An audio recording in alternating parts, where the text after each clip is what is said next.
"Lau anna adakum anfaqa mithla Uhudin dhahaban ma balagha mudadihim wala nasifah." Nabi bersabda, "Janganlah kalian mencaci maki para sahabatku. Demi zat yang diriku berada di tangan Allah, jika seandainya salah seorang dari kalian infak sebesar gunung Uhud berupa emas, maka belum mencapai nilai infak mereka, meskipun mereka infak hanya 1 mud, yaitu sepenuh 2 telapak tangan, dan tidak juga separuhnya." Jadi sahabat radhiyallahu anhum ajma'in, mereka infak berupa makanan sebesar 2 tapak tangan atau separuhnya, dan kita sekarang ini infak sebesar gunung Uhud berupa emas, artinya ribuan ton emas kita infak. Itu belum mencapai derajatnya sahabat, menunjukkan tentang tingginya derajat sahabat di sisi Allah Subhanahu wa taala. Dan hadis ini sahih, diriwayatkan oleh Imam Bukhari, Muslim, Abu Dawud, Tirmidzi, Ahmad, Al-Baghawi dalam Syarh Sunnah, dan Ibnu Abi Asim dalam kitabnya As-Sunnah dari sahabat Abu Sa'id Al-Khudri radhiyallahu anhu. Karena itu ikhwani fiddin, a'azakumullah, kalau ada orang yang mencela atau mencaci maki para sahabat, maka mereka adalah orang yang paling jelek di muka bumi ini. Kalau ada orang yang mencela sahabat, yang sahabat ini merupakan khairun nas, sebaik-baik manusia, dia mencela atau mencaci maki sahabat, atau bahkan sampai mengkafirkan seperti orang-orang Khawarij dan Syiah dan yang lainnya, maka dia adalah orang yang paling jelek di muka bumi ini. Sebagaimana dikatakan oleh Imam Abu Zur'ah Ar-Razi, Abu Zur'ah Ar-Razi yang wafat tahun 264 Hijriah, kata beliau, apabila engkau melihat seorang mencela salah seorang dari sahabat Rasulullah SAW, maka ketahuilah bahwa dia adalah zindiq, dia adalah munafik. Karena sesungguhnya Rasulullah SAW itulah benar, sesungguhnya Al-Quran itulah benar, dan yang menyampaikan Al-Quran kepada kita adalah para sahabat Rasulullah SAW. Dan orang-orang yang mencela itu hendak merusak persaksian kita demi membatalkan Al-Quran dan As-Sunnah, maka celaan itu pantas untuk mereka. Mereka adalah orang-orang zindiq. Ini disebutkan oleh Al-Khatib Al-Baghdadi dalam kitabnya Al-Kifayah fi Ilmi Riwayah, dan disebutkan juga oleh Al-Hafidh Ibnu Hajar Al-Asqalani dalam kitabnya Al-Isabah fi Tamyiz Sahabah di juz yang pertama. Dibawakan oleh Al-Hafidh tentang perkataan Imam Abu Zur'ah Ar-Razi. Jadi orang-orang yang mencaci maki, orang yang mencela sahabat, mereka adalah orang-orang zindik, mereka adalah orang-orang munafik. Karena itu Khawarij dan Syiah, 2 firqah yang sesat, yang selalu mencela dan mencaci maki para sahabat Rasulullah SAW. Kemudian diikuti oleh firqah-firqah yang lainnya.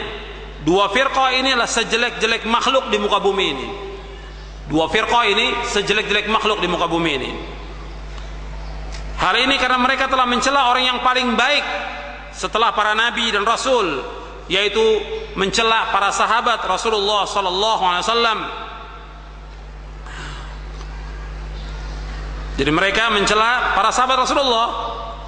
Karena itu tentang Khawarij, Nabi menyebutkan tentang Khawarij, Al-Khawariju kilabu ahlin nar. Khawarij yaitu anjing-anjing penghuni neraka. Kata Nabi, Al-Khawarij kilabun nar. Dan hadis ini hasan, diriwayatkan oleh Imam Ibnu Abi Asim dalam kitabnya As-Sunnah. Karena mereka mengkafirkan sahabat. Begitu juga orang-orang Syiah, yang mereka juga orang yang paling jelek di muka bumi ini, karena mereka mengkafirkan sahabat Abu Bakar, Umar, Utsman, dan sahabat yang lainnya. Mereka mengkafirkan, mereka mencaci maki, bahkan mereka juga mencela dengan celaan-celaan yang jelek dan kotor kepada ummahatul mukminin, kepada ibu-ibunya kaum mukminin, yaitu istri-istri Rasulullah sallallahu alaihi wa ala alihi wasallam. Dan ini terdapat dalam kitab-kitab mereka. Terdapat dalam kitab-kitab mereka. Jadi orang yang mengkafirkan seorang muslim, maka kekafiran itu akan kembali kepada mereka. Orang yang mengkafirkan seorang muslim, dia akan, kekafiran itu akan kembali kepada mereka. Apalagi dia mengkafirkan generasi yang terbaik dari umat ini. Karena itu ada sebagian ulama yang mereka mengkafirkan orang Syiah dan Khawarij dengan sebab mereka mengkafirkan para sahabat. Di antara ulama ada yang mengkafirkan, meskipun jumhur ulama tidak mengkafirkan mereka. Dilihat dari i'tiqadnya mereka, keyakinan mereka, karena firqah-firqah mereka juga banyak. Kalau mereka mengkafirkan para sahabat, mereka mengkafirkan umatul mukminin, maka dikafirkan oleh para ulama, sebagaimana diambil dalil oleh Imam Malik rahimahullah ketika menafsirkan ayat dalam surah Al-Fath, ayat yang terakhir tentang Muhammadur Rasulullah walladzina ma'ahu asyidda'ul kuffaru hamahu bainahum sampai akhir. Dari situ dijelaskan oleh Habib Mukatsir, Imam Malik mengatakan barang siapa yang mengkafirkan sahabat maka dia kafir. Dan kita kaum muslimin dianjurkan untuk mendoakan mereka. Kita diperintahkan untuk mendoakan para sahabat sebagaimana Allah berfirman dalam surah Al-Hasyr ayat 10, walladzina ja'u min ba'dihim yaquluna rabbana ighfir lana wa li ikhwanina alladzina sabaquna bil iman wa la taj'al fi qulubina ghillal ladzina amanu rabbana innaka ra'ufur rahim. Dan orang-orang yang datang sesudah mereka, artinya yang datang sesudah sahabat Muhajirin, yang datang sesudah sahabat Ansar, mereka berdoa kepada Allah, wahai Rabb kami, ampunilah kami dan saudara-saudara kami yang telah beriman lebih dahulu daripada kami, dan janganlah engkau biarkan kedengkian dalam hati kami terhadap orang-orang yang beriman. Wahai Rabb kami, sesungguhnya engkau maha penyantun lagi maha penyayang. Ini doa orang yang beriman kepada orang-orang yang lebih dahulu beriman daripada kita. Kita doakan para sahabat dan selalu kita mendoakan, karena kita bisa mengetahui tentang Islam yang benar dengan perantaraan mereka. Kita bisa mengetahui manhaj yang benar dengan perantaraan mereka.